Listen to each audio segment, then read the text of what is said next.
आज हम सिंप्लीफाई करेंगे बूलियन एक्सप्रेशन को with the help of some Boolean loss.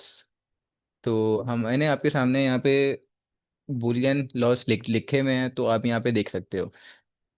Law number 1 हमें कहता है कि a+1 अगर हमारे पास a किसी भी नंबर के साथ वो हो प्लस हो, तो आंसर उसका होता है 1। ये कल ही हमने ट्रुथ टेबल में पढ़ा है। इसको हम बोलते हैं डोमिनेशन लॉ, मतलब 1 डोमिनेट कर रहा है दूसरे एलिमेंट को। कि अगर यहाँ पे लिखा हुआ है 0 या लिखा हुआ है 1, जब भी हमारे पास आंसर हमेशा 1 ही आएगा। तो इसको हम डोमिनेशन लॉ भी बोलते हैं। उसके बाद सेकंड पे हमारे पास लिखा हुआ है कि अगर a प्लस हो रहा है 0 के साथ, तो वो बराबर होता है a के। मतलब a की जगह पे अगर 0 हुआ तो इसका आंसर भी 0 ही आएगा। a की जगह अगर 1 हुआ तो यहाँ पे भी हमारे पास जो आंसर आएगा वो क्या आएगा, 1 आएगा। अब उसके बाद हमें कह रहे हैं कि a.1, मतलब डॉट का मतलब क्या था, मल्टीप्लाई। इसमें ठीक है, आपको ये बात मैंने बता दी थी। और यहाँ पे हमारे पास लगता है एंड ऑपरेटर, AND एंड वाला ऑपरेटर लगता है यहाँ पे। तो a.1, a जब मल्टीप्लाई होगा 1 के साथ तो आंसर हमारा आएगा हमेशा a। अगर फॉर एग्जांपल यहाँ पे a की जगह पे 0 लिखा हुआ है तो आंसर आएगा हमारा 0। और अगर a की जगह पे 1 लिखा हुआ है तो आंसर आएगा हमारा 1। नेक्स्ट पे आते हैं 4। तो 4 पे हमारे पास लिखा हुआ है a.0, अगर 0 के साथ कुछ भी मल्टीप्लाई होगा तो आंसर आपको पता है कि हमेशा 0 आता है। ये हमने एंड ऑपरेटर में पढ़ा है। उसके बाद अब देखते हैं a+a इस a। जाहिर सी बात है, अगर आपने 1+1 किया तो आपके पास आंसर आएगा 1। बूलियन अलजेब्रा में आंसर होता है इसका 1। अगर 1 को 1 के साथ प्लस करो तो आंसर होता है इसका 1। फिर a.a इस a, अगर 0.0 आप करोगे तो इसका आंसर क्या आएगा, 0 ही आएगा। और अगर 1.1 करोगे तो उसका आंसर आपके पास 1 ही आएगा। ए के ऊपर अगर ये इस तरह से डबल डैश लगा हुआ हो तो हम उसको कहेंगे डबल नेगेशन। और वो ये डबल नेगेशन बराबर होता है ए के। फॉर एग्जांपल हमने क्या किया, हमने इनपुट डाला 1, इस पे नेगेशन अप्लाई हुआ, आपको बताया था मैंने a' अप्लाई हुआ तो इसने बना दिया 0। अब इसी a' के ऊपर एक और a' अप्लाई हो गया तो उसने वापसी इसको क्या बना दिया, इसने इसको वापसी बना दिया 1। तो ये आंसर क्या बना, ए के बराबर बना, नहीं बना। ठीक है। तो इस तरह से होता है हमारे पास, हमने ट्रुथ टेबल में पढ़ा था ये सब कुछ। इसके बाद यहाँ ये वाला देखते हैं नेक्स्ट। तो नेक्स्ट पे लिखा हुआ है a+a' = 1। इसके बराबर होता है, अगर आप a को प्लस करो a' के साथ उसी के नेगेशन के साथ तो आंसर आपके पास हमेशा 1 ही आएगा। अगर आप a को मल्टीप्लाई करो, dot means multiply and operator, तो a' के साथ तो आंसर आपके पास हमेशा 0 आएगा। ए फॉर एग्जाम्पल आपने लिया हुआ है 1, तो a' क्या हो जाएगा, 0। 1 × 0 इज 0। a+b और b+a दोनों आपस में इक्वल्स होते हैं, ये हमने कम्यूटेटिव लॉ में पढ़ा है। तो ये हमारे पास कम्यूटेटिव प्रॉपर्टी है। a.b अगर मल्टीप्लाई हो रहा हो b.a के साथ, ये दोनों आपस में बराबर होते हैं। ठीक है, ये भी हमने सब कुछ पढ़ा है कम्यूटेटिव प्रॉपर्टी में।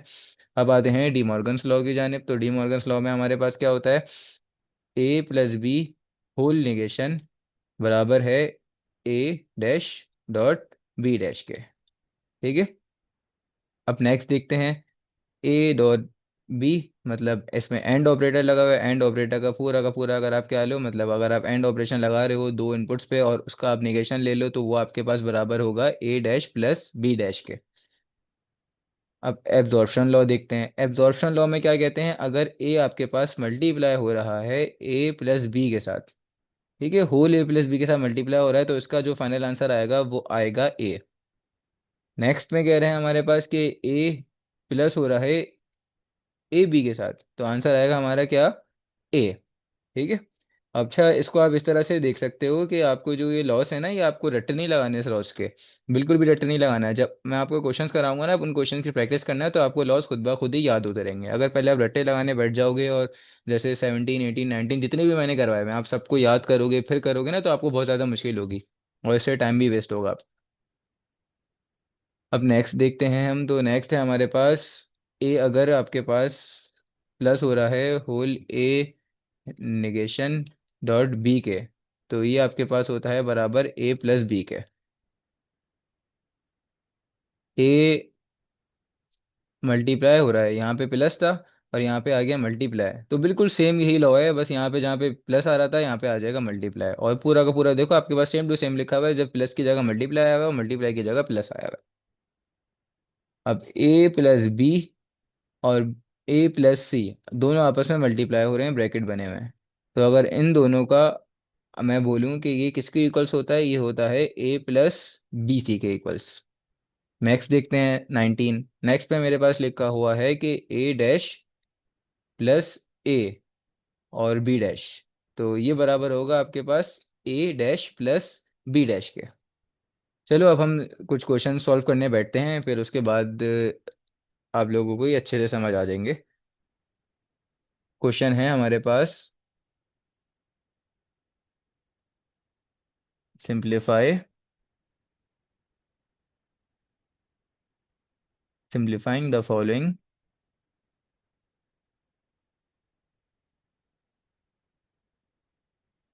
विद द हेल्प ऑफ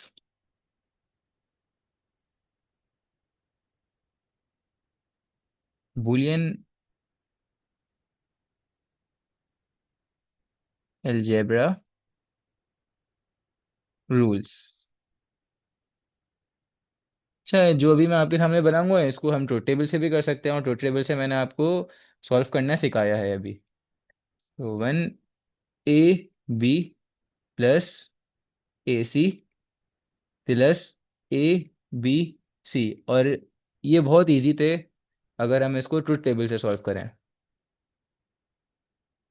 अब देखो, सबसे पहले हम करेंगे यहाँ पर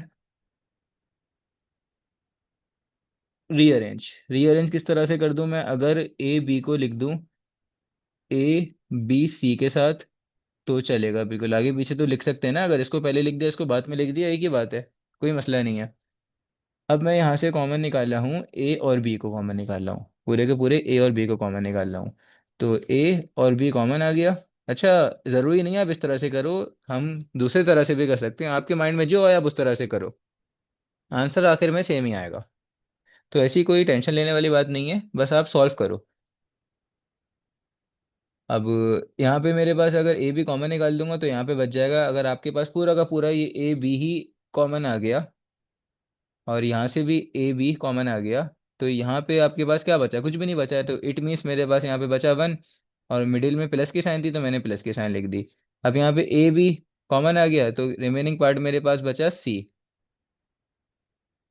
और प्लस ए सी।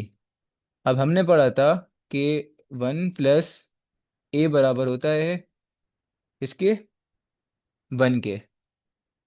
सबसे पहला हमने लॉ पढ़ा था,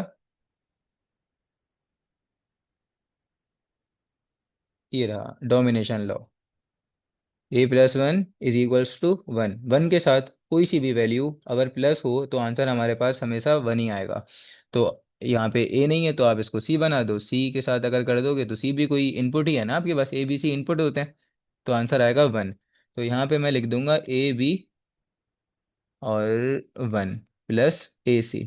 1 से मल्टीप्लाई हुआ तो यहाँ पे रिमेनिंग पार्ट जो मेरे पास बच गया वो बच गया AB+AC। अब AB+AC को किस तरह से सॉल्व करें, तो देखो यहाँ पे मेरे पास आ रहा है कॉमन ए, तो ए मैंने कॉमन निकाल दिया, और दोनों में लिखा हुआ है ना, इसमें भी लिखा है इसमें भी लिखा हुआ है, दोनों में आ रहा है तो मैंने कॉमन निकाल दिया, और फर्स्ट में जब ए कॉमन आ गया तो बाहर आ गया, तो मेरे पास क्या बचा, बी बचा। सेकंड में ए बाहर आ गया तो मेरे पास बचा रिमेनिंग प्लस सी। बस ये इससे ज़्यादा और शॉर्ट नहीं हो सकता, हमने इसको सिंप्लीफाई कर दिया। अब करते हैं next.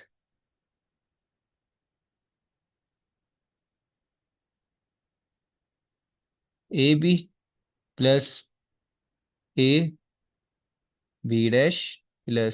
C dash plus A B C dash.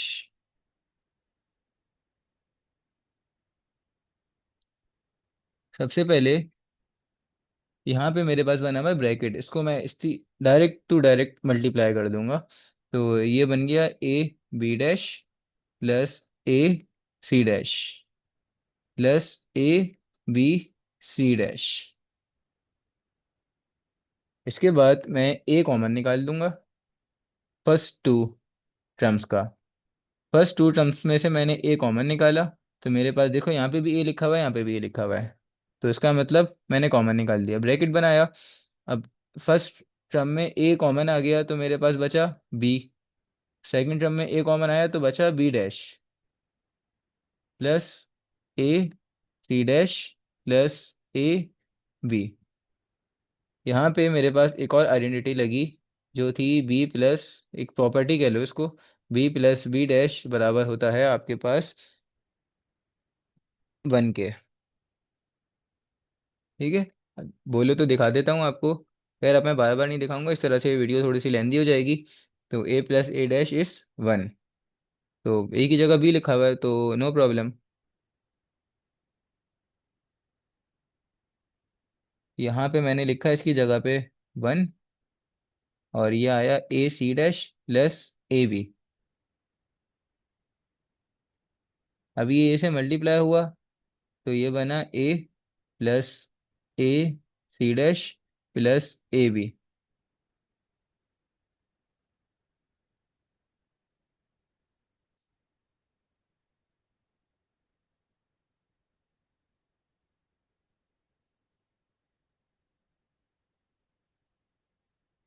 अब इसके बाद मुझे यहाँ पे करना चाहिए,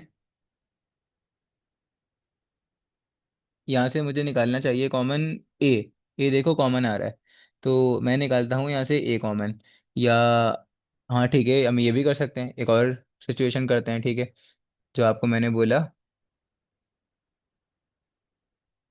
ए कॉमन आ रहा है तो मैंने ए कॉमन निकाल दिया। और यहाँ पे जब पूरा का पूरा ए ही कॉमन आ गया तो कुछ भी नहीं बचा, इसका मतलब बचा 1। और इसके बाद यहाँ से भी ए कॉमन आ गया तो बचा मेरे पास सी डैश। तो अब देखो, अगर मैं इसको वापसी इसके साथ मल्टीप्लाई कर रहा हूँ, वापसी इसको इसके साथ मल्टीप्लाई कर रहा हूँ, तो देखो आप सेम यही कंडीशन बन रही है मेरे पास। अगर यही सेम कंडीशन बन रही है तो इसका मतलब आपने कॉमन बिल्कुल ठीक निकाला है, वरना आपने कॉमन गलत निकाला है। तो ये आ गया ए बी। अब 1 प्लस सी, 1 प्लस सी का आंसर 1 प्लस सी डैश होता है मेरे पास 1। डोमिनेशन प्रॉपर्टी पड़ी है ना, अगर 1 किसी के भी साथ प्लस हो रहा हो, किसी के भी साथ, तो आंसर हमेशा 1 ही होता है। तो यहाँ पे मैंने बना दिया इसको A 1 प्लस ए बी। ऊपर देख लेते हैं कोई मिस्टेक तो नहीं है। नहीं, बिल्कुल ठीक है। तो अब मेरे पास यहाँ पे आ जाएगा ए प्लस ए बी। अब फिर से मेरे पास दो दो ए आ गए, तो अब यहाँ पे मैं दोबारा से ए कॉमन निकाल दूंगा।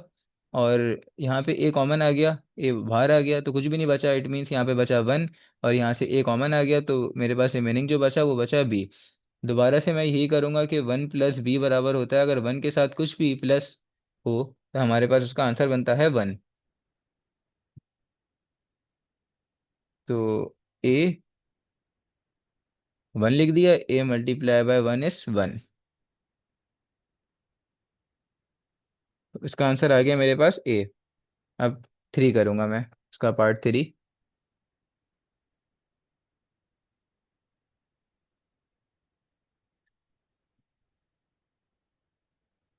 ए dash B C plus A B dash C plus A B C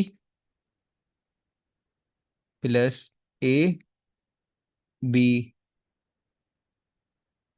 C dash plus A dash B dash C dash.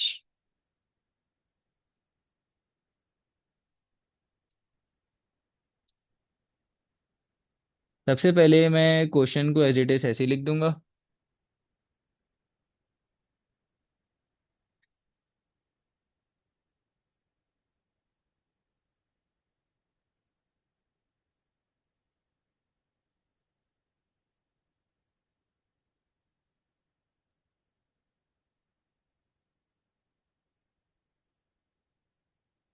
अब मैं कॉमन निकालूंगा बी सी। बी सी कहाँ से कॉमन आ रहा है, बी सी मेरे पास कॉमन आ रहा है इससे और इससे, तो मैं बी सी कॉमन निकाल लूंगा। तो मैंने बी सी कॉमन निकाला इन दोनों से।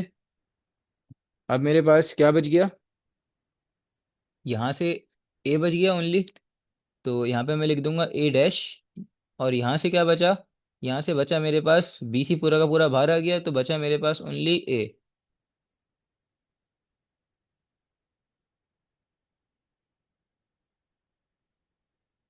उसके आगे ये वाली टर्म एज इट इज ऐसे आ जाएगी, A B dash C plus, और इस टर्म से तो कॉमन निकाला था ना, ये टर्म तो यहाँ पे आ गई। अब इसके बाद ये वाली टर्म बची हुई है, A B C dash and A dash B dash C dash. अब ए डैश प्लस ए होता है 1, ए डैश प्लस ए इस 1,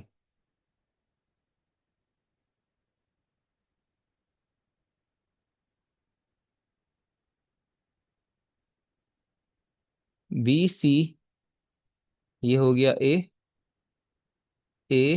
B dash C plus A B C dash A dash B dash C dash. इसके बाद मुझे common मिल रहा है सी, तो सी कॉमन निकालने से पहले मैं पहले तो इसको नॉर्मल लिख दूं बी सी, 1 के साथ भी मल्टीप्लाई करा के।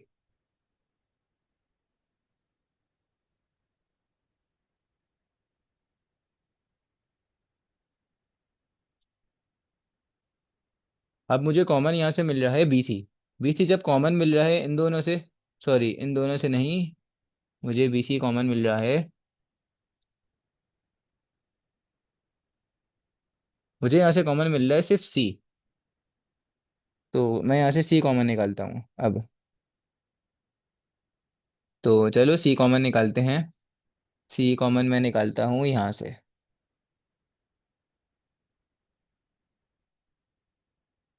सी मैंने कॉमन निकाल लिया और कुछ भी नहीं बचा, तो मेरे पास यहाँ पे क्या बच गया, मतलब सी बाहर आ गया तो बच गया मेरे पास बी। बी, और यहाँ पे मेरे पास क्या रिमेनिंग बच गया, सी तो बाहर आ गया तो मेरे पास रिमेनिंग बचा A B dash, A B dash. इसको इस तरह से लिख देते हैं, पहले बी लिख देते हैं फिर बाद में ए लिख देते हैं, लिख सकते हैं ना, आगे पीछे तो कोई मसला नहीं ना, पहले बी डैश लिख देता हूँ फिर ए लिख देता हूँ, लिख सकते हैं ना।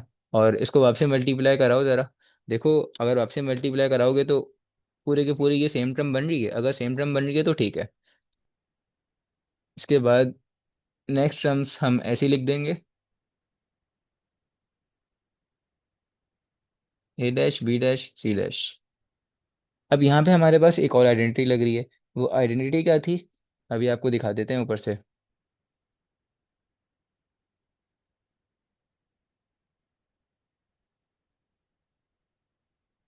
ये रही हमारे पास आइडेंटिटी, एक आइडेंटिटी ये है, एक आइडेंटिटी हमारे पास ये है। तो नोट करना ये वाली आइडेंटिटी लग रही है, या इसको आप कह सकते हो ये वाली आइडेंटिटी भी। ठीक है, ये दोनों बिल्कुल सेम आइडेंटिटी हैं। फर्क ये है कि यहाँ पे ए डैश आ गया, तो यहाँ पे फिर हमारे हमने बना दिया, क्या बना दिया, यहाँ पे ए डैश हट जाएगा, और यहाँ पे अगर बी डैश है तो यहाँ पे भी इस तरह से आ जाएगा। खैर ये सेम आइडेंटिटीज हैं जो मैंने ऊपर नीचे लिखी हुई हैं, तो ये वाली आइडेंटिटी लग रही है। तो अभी आपको दिखाते हैं किस तरह से लग रही है और बना के वहाँ पे दिखाते भी हैं।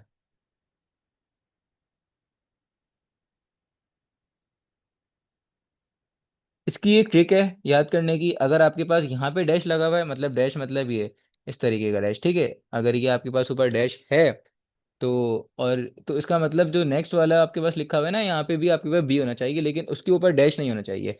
अगर यहाँ पे डैश नहीं है तो यहाँ पे डैश होना चाहिए, ठीक है, ये दोनों सेम नहीं होने चाहिए वरना ये वाली आइडेंटिटी नहीं लगती फिर। और बाद में आपके पास जो भी होगा उसको आप कहोगे बी कह दो, ए कह दो, जो भी कह दो, ठीक है। तो ये आइडेंटिटी हमारे पास जो लग रही है वो आइडेंटिटी हैगी ए, और प्लस हो रहा हो ए डैश और बी के साथ, तो ये बराबर होता है इसके और इसके होता है बराबर, ठीक है।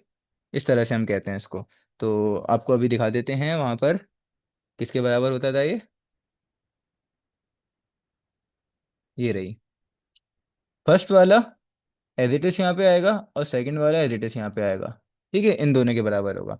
अगर आप नीचे ये वाली भी देखो, देखो फर्स्ट वाला एज इट इज ऐसे ही आएगा, और सेकंड वो मतलब सेकंड वाले का सेकंड वाला ऐसे ही आएगा, ठीक है। लेकिन जैसे यहाँ पे डैश है तो यहाँ पे क्या होना चाहिए, यानी यहाँ पे डैश नहीं होना चाहिए, और ये जो डैश मैंने ऊपर लगाया हुआ है ना, ये डैश का मतलब यही है, ये जो इस तरह से डैश बने हुए होते हैं ना, इसी तरह से ये डैश हैं ये, ठीक है।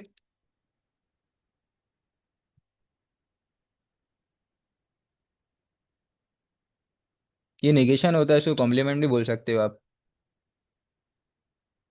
तो ये बराबर होगा ए प्लस बी के। तो यहाँ पे हमारे पास ए क्या है, ए यहाँ पे हमारे पास बी है, और बी क्या है, बी है हमारे पास ए। तो इसको अगर आप लिखना चाहो तो इसी तरह के फॉर्मेट में लिख लिख देते हैं हम, जो बराबर में हमारे पास लिखा हुआ है। क्या लिखा हुआ है, B plus B dash A is equals to, ये बराबर होगा, पहले तो बी ऐसे ही आ जाएगा और यहाँ पे ए ऐसे ही आ जाएगा। तो बी प्लस ए के, तो यहाँ पे मैं सी के साथ लिख दूंगा B plus A plus A B C dash plus A dash B dash C dash. उसके बाद मेरे पास बाहर लिखा हुआ है सी, तो मैं सी को आपस में इसके साथ मल्टीप्लाई करा दूंगा, सी इससे भी होगा और सी इससे भी मल्टीप्लाई होगा। तो ये बन जाएगा बी सी, ये बन जाएगा A C plus A B C dash plus A dash B dash and C dash. अब आप नोट करो, आपके पास कुछ कॉमन आ रहा है या ये किसी तरह से आगे बढ़ ली है आपके पास।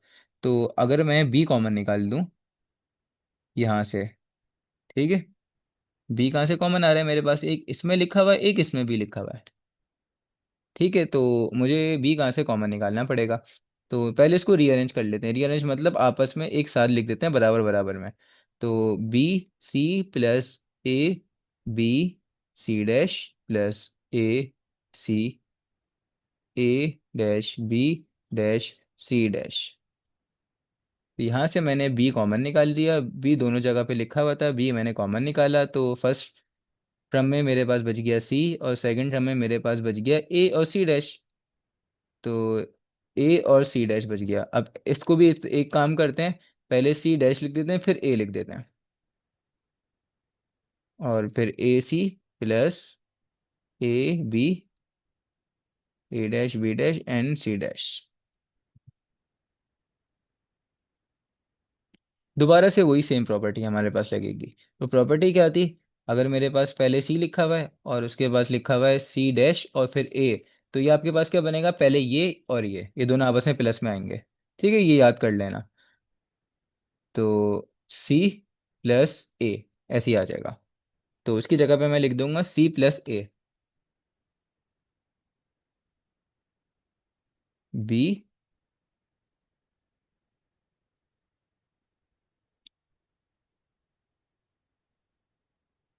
सी plus A plus A C plus A dash B dash C dash.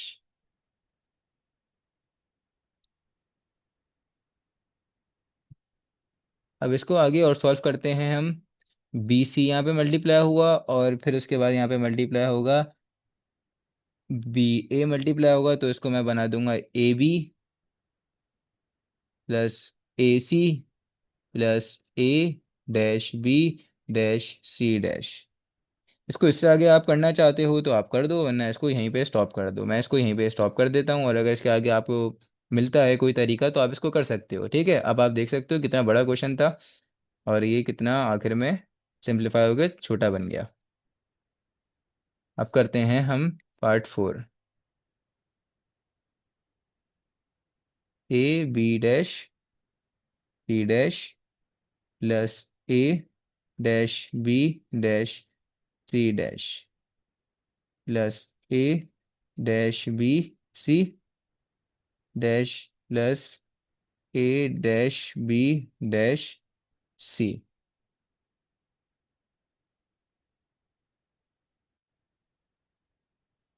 सबसे पहले तो आप देखो, यहाँ से आपके पास कुछ भी कॉमन निकल रहा है, अगर निकल रहा है तो बहुत अच्छी बात है। तो मेरे पास यहाँ से कॉमन आ रहा है बी डैश और C dash, first two term से कॉमन आ रहा है, तो मैं फर्स्ट टू टर्म से ही बी डैश और सी डैश कॉमन निकाल लूँगा ऐसे ही। और फर्स्ट टर्म में अगर बी डैश और सी डैश कॉमन आ गया तो मेरे पास रिमेनिंग जो बच गया वो बच गया ओनली ए। और यहाँ से मेरे पास क्या कॉमन आ गया, ये बी डैश और सी डैश कॉमन आया, तो यहाँ पे मेरे पास बच गया ए डैश, और नेक्स्ट टर्म्स में एज इट इज़ ऐसे ही लिख दूंगा। ये हमें पता है, कि अगर मेरे पास लिखा हुआ हो ए ए डैश ये बराबर होता है 1 के। इसको ब्रैकेट्स हटा देते हैं लिखते वक्त हम। A plus A dash is equals to 1। इसकी जगह पे मैंने लिख दिया 1। A dash B C dash.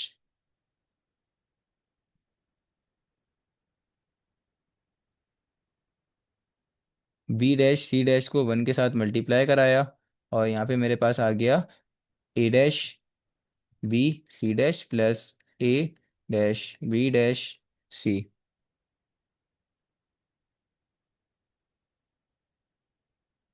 इसके बाद आप देखो यहाँ पे कुछ मेरे पास कॉमन आ रहा है या कुछ कॉमन नहीं आ रहा। तो बज़ाहिर देखने पर सी डैश मुझे कॉमन मिल रहा है एक जगह पे, तो मैं सी डैश कॉमन निकाल लेता हूँ। तो चलो सी डैश कॉमन निकालते हैं। सी डैश, और यहाँ पे मेरे पास बचा बी डैश, और यहाँ पे बचा बी और ए डैश। अगर आप इसको वापसी मल्टीप्लाई कराओ, देखो ये ऊपर वाली जो दोनों टर्म्स लिखी हुई है बन रही है नहीं बन रही? तो बिल्कुल बन रही है। तो इसका मतलब कॉमन बिल्कुल ठीक निकाला है।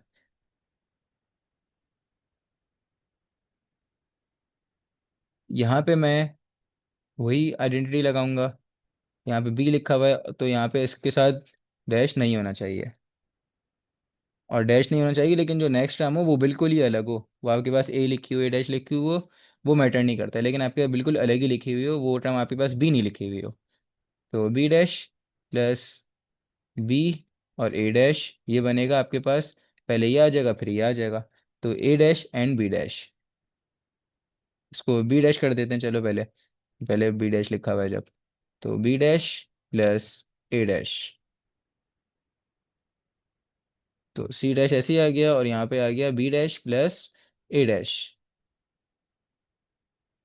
ए dash B dash and C, इसको मल्टीप्लाई करेंगे हम दोबारा से।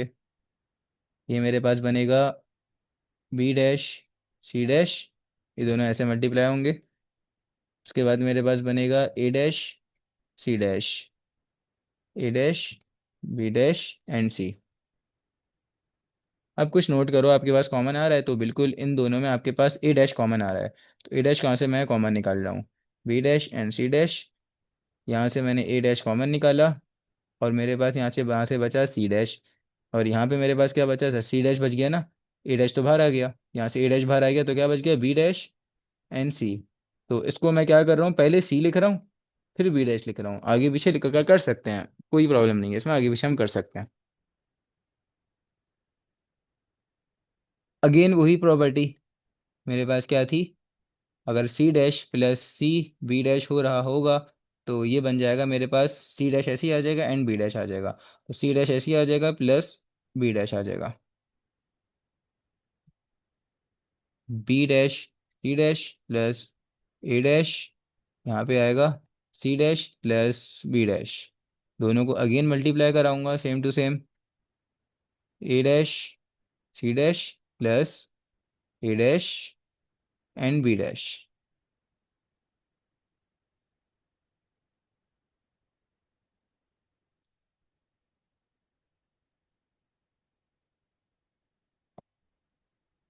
अब अगर ये और सॉल्व हो रहा है तो आप इसको सॉल्व करना चाहते हो तो करो, और अगर अभी भी आपको सॉल्व अगर आपको छोड़ना है तो आप इसको यहाँ पे भी छोड़ सकते हो। तो हम बजाय इसको यहीं पे अभी छोड़ लें, यहीं पे स्टॉप कर रहे हैं, और हम अगर करना चाहते हैं तो ये और आगे हो सकता है।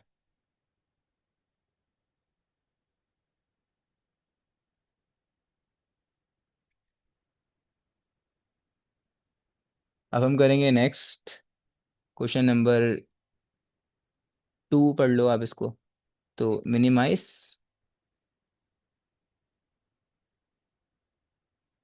The following expressions.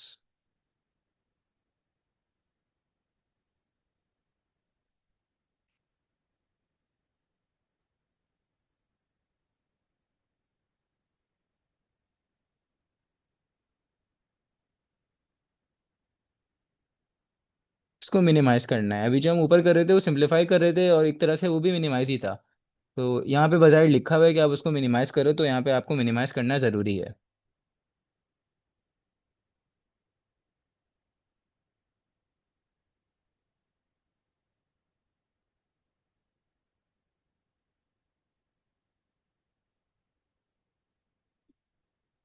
सबसे पहले हम इसको मल्टीप्लाई कर देंगे इसके साथ और इसके साथ।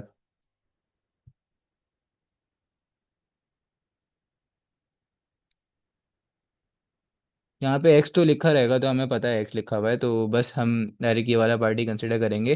तो ये मेरे पास बन जाएगा ए सी डैश एंड ए। उसके बाद मेरे पास बनेगा,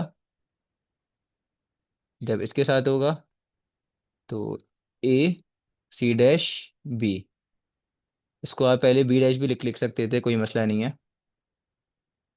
इसको इसके साथ करेंगे तो ये बनेगा ए बी सी डैश और ए बी ए डैश। अब हमें पता है ए डॉट ए होता है ज़ीरो के बराबर। तो ये हम साइड में लिखते हैं, A dot A is equals to zero. तो ए डॉट ए हमारे पास हुआ ज़ीरो के बराबर। नहीं सॉरी, ए डॉट ए हमारे पास बराबर होगा ए के। मैंने गलती से ज़ीरो बोल दिया।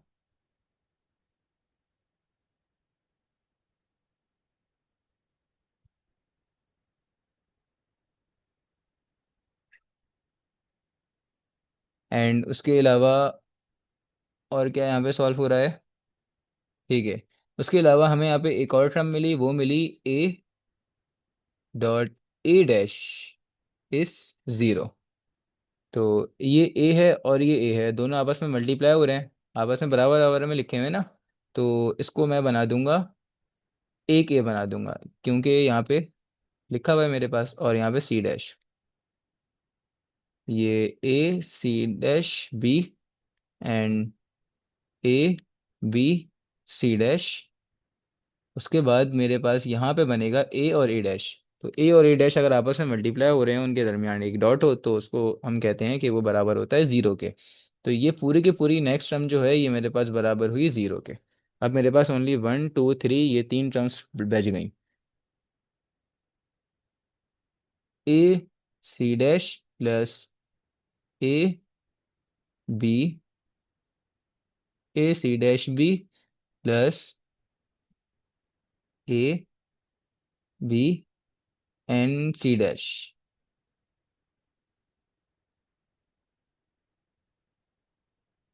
यहाँ पे अगर आप देखो तो कुछ कॉमन अगर मिल रहा है तो आप यहाँ पे बताओ मुझे। तो मुझे यहाँ से कॉमन मिल रहा है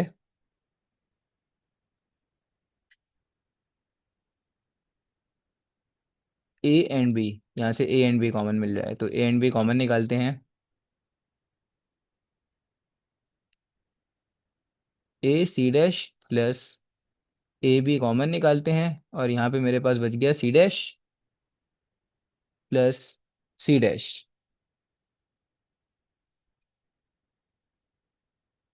दोनों सी डैश अगर आपस में प्लस होंगे तो ये क्या बनाएंगे? अच्छा ठीक है, यहाँ तक ठीक है। इसके बाद C dash plus C dash is C dash. पता है आपको भी, अगर आप इसकी जगह पे वन पुट करो तो ये वन हो जाएगा, तो ये भी वन होगा। अगर आप इसकी जगह पे ज़ीरो पुट करो तो ये ज़ीरो होगा, तो ये भी ज़ीरो होगा। तो C dash plus C dash is C dash.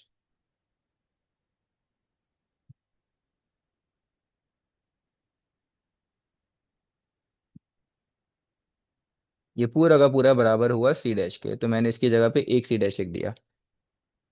अब यहाँ से मेरे पास कॉमन आ रहा है, ए भी आ रहा है कॉमन, और उसके अलावा कॉमन आ रहा है, उसके अलावा कॉमन आ रहा है सी डैश। तो मैं यहाँ से कॉमन निकालता हूँ ए और सी डैश। तो ए और सी डैश पूरा का पूरा मैंने कॉमन निकाला, और यहाँ पे मेरे पास बच गया, कुछ भी नहीं बचा, तो इट मीन्स वन बच गया। और यहाँ से मेरे पास बच गया ए और सी डैश आया ना, ए एंड सी डैश आया, तो यहाँ पे मेरे पास बच गया, ये दोनों बाहर आ गए, बी बच गया। वन किसी के भी साथ प्लस हो तो वो बनाता है सेकंड वाले को वन ही बनाता है। वन प्लस बी इस वन।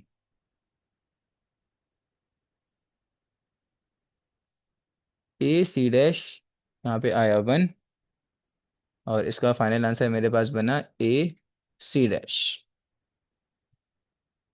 तो इतना मिनिमाइज कर दिया मैंने। तो मिनिमाइज हम इस तरह से करते हैं क्वेश्चंस, ठीक है।